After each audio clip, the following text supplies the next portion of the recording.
BNP. আমার আপনাদের সকলের কাছে একটা প্রশ্ন, বর্তমানে তো তারেক রহমান বাংলাদেশে নাই, তাহলে বিএনপির সবচেয়ে বড় নেতাকে? মির্জা ফখরুল। এখন আমি বলতেও হাসি পাচ্ছে আমার। মির্জা ফখরুল যদি দেশের সবচেয়ে বড় নেতা হয় বিএনপির, তাহলে গত 3 মাসে কেন মির্জা ফখরুলকে কোনো টক শোতে কিংবা কেন কোনো মিডিয়া ফেস করতে দেখা যায়নি? দেখা গেছে কাকে? সালাউদ্দিন সাহেবকে। এখন আপনারা যারা পলিটিক্সের ভিতরে আছেন বা থাকেন তারা জানেন গত 10 বছর সালাউদ্দিন সাহেবকে ভারতে বিলাসবহুল ভাবে 3 স্টার প্লাস রিসর্টে রাখা হয়েছে, তাকে সম্পূর্ণ সুযোগ সুবিধা দেওয়া হয়েছে, তাকে সেটিং করা হয়েছে ভারতীয় দালাল প্রথায়। তাই সে হচ্ছে, আমি নিজের মুখে বলবো, আমি জানি না আমি এটা বলার পর আমি বাঁচবো কিনা, আমি আমি আমি আল্লাহর আইনে আল্লাহর জমিনে দাঁড়ায় বলবো বিএনপি হচ্ছে ভারতের দালাল, ভারতের দালাল, ভারতের দালাল। এবং যারা বিএনপির ভারতের সাপোর্ট করে না, যেমন ইলিয়াস আলী, বাবর, তারা এখন কোথায়? আমার প্রশ্ন, তাদেরকে বিএনপি কি সামনে আনছে? কেন আনছে না? কারণ বিএনপি তাদেরকে আনতে দিবে না, তারা ভারতপন্থী না, তারা ভারতের বিরোধী, এবং ভারত আর বিএনপি এটা চায় না। তারা এখন এক হয়ে গিয়েছে, 2 সাপের 1 বিষ, আওয়ামী লীগ আর ধানের শীষ। ঢাকা মিরপুর থেকে এসেছি, নৌবাহিনী কলেজের একজন ছাত্র, আমার নাম মোহাম্মদ ফাওয়াজ। আমি একটি প্রশ্নের সর্বপ্রথম একটি উত্তর দিতে চাই, সেটা হচ্ছে জামাতে ইসলাম কেন চাঁদাবাজি করে না, কেন কোনো লুটতরাজের সাথে জামাত ইসলাম নেই? মূলত আমি প্রথমে একটি কথা বলে দিতে চাই, সেটা হচ্ছে আমাদের অন্যান্য দল যদি আমরা দেখে থাকি, গত 53 বছরে আমাকে একটা দল, আপনি আমাকে ইন্ডিভিজুয়াল দেখাবেন যে একটি সেবামূলক প্রতিষ্ঠান কিংবা কর্মসংস্থান তৈরি করেছে? কোনো দল পাবেন না। তাদের আইডিওলজি হচ্ছে নেতার পিছনে নেতাকর্মী ঘুরবে, জয় বাংলা নাইলে জয় বাংলাদেশ জিন্দাবাদ স্লোগান দিবে আর নেতার নাম নিবে, এটা হচ্ছে তাদের আইডিওলজি। জামাতের আইডিওলজি এটা নয়। তাদের আইডিওলজি কিভাবে একটি নতুন প্রতিষ্ঠান তৈরি করা যায়। আপনি যদি গত 53 বছরে খেয়াল করেন, অসংখ্য জামাতের হাসপাতাল, অসংখ্য ব্যাংকিং সেক্টর তৈরি করা হয়েছে, যার কারণে জামাতে ইসলামের যে নেতাকর্মীরা রয়েছে, পড়াশোনা শেষে তারা যদি চাকরিও না পেয়ে থাকে, তাদেরকে ওইখানে নিয়োগ দেওয়া হয়, এবং যার কারণে তাদের চাঁদাবাজি কিংবা এইসব কাজে লিপ্ত হতে হয় না। তারা একটি অর্থনৈতিক ভালো একটি কাজের মাধ্যমে তাদের জীবন বাহন করতে পারে। এবং জামাতের আদর্শ এবং অন্য একটি দলের আদর্শে ভিন্ন কোথায়? আমি একটি কথা বলতে চাই, অন্য একটি দলে আপনি সেন্ট্রাল থেকে টাকা পাবেন, টাকা যদি না পান আপনি চাঁদাবাজিতে লিপ্ত হবেন। আপনি বিএনপি বলুন, আওয়ামী লীগ বলুন, ছাত্র দল বলুন, ছাত্রলীগ বলুন, সবাই একই ক্যাটাগরি। আপনি ছাত্র শিবির বলুন যদি, বা জামাত ইসলাম বলুন, এদের অর্থ উৎস কিন্তু এইটা নয়। এদের অর্থ উৎসটা কোথায়? আমি আপনাকে বলি, ক্লাস 9-এর একটি ছাত্র, আমার নামটা ঠিক মনে নেই, আমাদের গ্রামের বরিশালের একজন ভাই, সে ক্লাস 9-এ থাকতে তার বাবা মা মারা যায়, তার পড়াশোনা সে ছেড়ে দিবে ভেবেছে।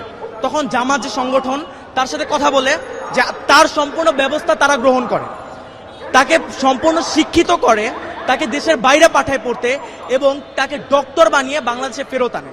এখন আমার প্রশ্ন, একজন বিবেকবান মানুষ জীবনেও কি তাকে যেই দলটা, যে সংগঠনটা এত উচ্চ একটা পর্যায়ে নিয়ে গিয়েছে, তাকে জাতীয় রাষ্ট্রের সম্পদ বানিয়েছে, তাকে কি, তার কাছে কি কোনো সাহায্য চাওয়া লাগবে দলটা থেকে? সে তো একজন বিবেকবান মানুষ, সে নিজে থেকে তার অর্থের 50% দান করে দেবে এই দলের জন্য। এই একটা কারণে জামাতের কারো কাছে চেয়ে খেতে হয় না।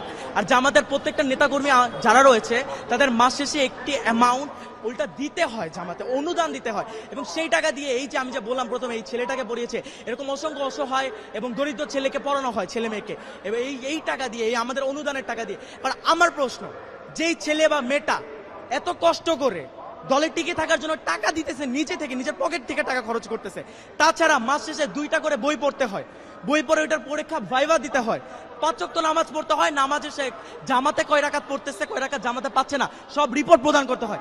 এত কষ্টের পরেও যে মানুষটাই দলে থাকবে, ওই মানুষটার কি নৈতিকতা নিয়ে কোনো প্রশ্নের আর কোনো দিক রয়েছে? ওই মানুষটা কি কোনো স্বার্থের জন্য দল করতেছে? ওই মানুষটার ভিতরে নৈতিকতা আছে বলেই মানুষটা দলটা করতেছে। এত কষ্ট পেরিয়েও এই দলের প্রতি সে তার ভালোবাসাটা রয়েছে। এখন আপনি আমাকে কোন দিক দেখাবেন? 71-এ যে আলবদর, তারপরে রাজাকার বলে, এই দিকটা দেখাবেন? আমি আপনাকে একটি কথা ব্যক্ত করতে চাই।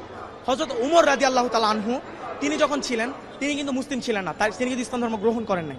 পরবর্তীতে মহানবী সাল্লাল্লাহু আলাইহি ওয়াসাল্লাম আল্লাহ তাআলার কাছে নিজে চায় যে তৎকালীন আরবের যে কোনো বড় 2 নেতার একজনকে আল্লাহ আমার করে দাও, এবং মহানবী সাল্লাল্লাহু আলাইহি ওয়াসাল্লামের যে কোরআন, সে তিলাওয়াত শুনে সে কিন্তু মুসলিম হয়েছে। এখন কি আপনি তার পাস্টের সাথে তার প্রেজেন্ট তুলনা করবেন?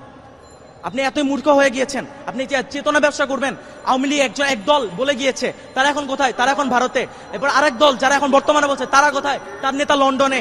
যেই দলটাকে বলে, সেই দলটা কি পাকিস্তানে গিয়েছে? সেই দলটা যায়নি, সেই দলটা ফাঁসির মঞ্চে হাসি মুখে দাঁড়িয়ে গিয়েছে। আপনি যদি আরো বলেন, এই যে 71-এর কথাই আমি ধরি, যদি আসলেই জামাতে ইসলাম রাজাকার হয়ে থাকতো, কেন মুজিবের সময়, জিয়াউর রহমানের সময় এই জামাতের কোনো নেতাকর্মীকে রাজাকার বলে শাস্তি দেওয়া হয়নি? কেন শেখ হাসিনা আসার পর নির্বাচনের দিন তিনি নিজে গিয়ে জামাতের হুজুরের কাছে গিয়ে বলেছে, হুজুর আমাকে দোয়া করবেন আমার জন্য, আজকে আমি নির্বাচনে দাঁড়িয়েছি। সে নিজে গিয়ে হুজুরের কাছ থেকে দোয়া নিয়ে আসছে। কেন নিয়ে আসছে?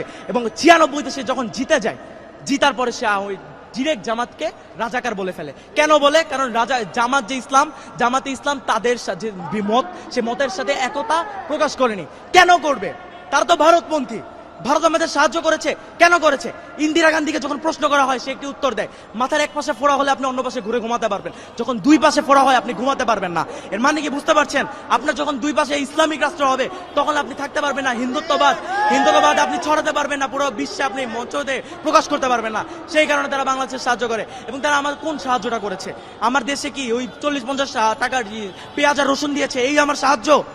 আমি তাদেরকে মাস শেষে আমার 1000 টাকা, বছর শেষে আমি ইলিশ মাছ দিচ্ছি, আমি দিচ্ছি। তারা পুরো ফারাক্কার পানি আমাদের দিয়ে প্লাবিত করে ফেলতেছে আমার বাংলাদেশকে। আমরা কোনো কথা বলতেছি না। আরো যদি আমরা দেখি, তারা আমাদের দেশটাকে নিজেদের অঙ্গরাজ্য তৈরি করতে চেয়েছে, আর তারা আমাদের দেশের মাঝখান থেকে রেল বানিয়ে ফেলবে। আমাদের ইতিহাস যা বলে, একটা রাষ্ট্র এরকম ভাবে যখন একটা দেশের মাঝখানে চলে আসে, ওই রাষ্ট্রের ওই ইন্ডিভিজুয়াল ওই জায়গাটা ওই রাষ্ট্রের আওতায় থাকে না, ওইটা যেই দেশের আওতায় চলে যায়, যেই দেশের বানায় ওই দেশের আওতায় চলে যায়। এবং তারা এই ভারতের দালাল ছিল।